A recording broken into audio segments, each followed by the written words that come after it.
Boker Tov les filles, j'espère que vous êtes en pleine forme des Ezrat Hashem. Alors aujourd'hui, un jour, une halakha, jour 23, les tissus interdits. Les vêtements confectionnés de tissus ayant une certaine élasticité sont par définition moulants et entraînent la mise en relief des formes lors de mouvements et positions divers, et ce même dans le cas de vêtements larges et parfois même très larges.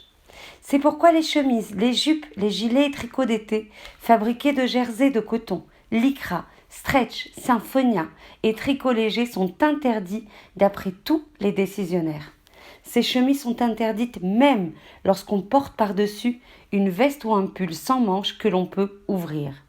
Il existe d'autres catégories de tissus fabriqués de temps à autre qui sont également par leur nature même extensibles et moulants.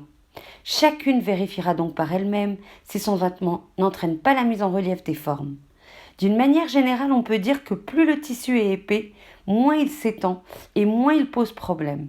Par exemple, dans le jersey, il existe plusieurs épaisseurs et il faut y faire particulièrement attention. Lorsque la taille du corps change, il est impératif de dissimuler les formes et les membres. Il en va de soi que les vêtements faits de lycra ou de jersey de coton ne répondent pas à ce critère, et parfois également les hauts en maille lycra ou contenant un pourcentage élevé de lycra, même portés au-dessus d'un habit de tissu non extensible, sont moulants. Parfois les hauts en maille portés par-dessus un habit non extensible répondront aux critères de la halakha, et bien entendu chaque vêtement, à chaque situation, nécessitera une nouvelle vérification. Le Rav Meir Kessler Shlita a posé la question à Rav Eliashou Zatzal. Dans quelle mesure un avrer peut-il économiser sur la cache-route des vêtements de sa femme et de ses filles? Réponse. L'achat de vêtements tsnouim n'est pas un luxe. Il en va de graves interdictions de la Torah. Et à ce propos, il est dit, il n'y a ni sagesse, ni raison, ni conseil qui vaille contre Hachem. Il n'est pas question de permettre la moindre permissivité en la matière pour des raisons économiques. La tsniout qui amène la parnassa. La Gemara Sota raconte que Ravuna à son époque fit cesser la coutume qu'avaient les femmes d'accompagner le chant des hommes.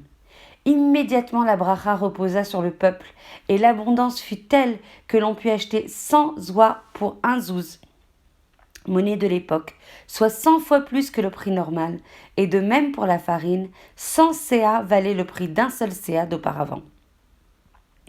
La preuve dans la halakha.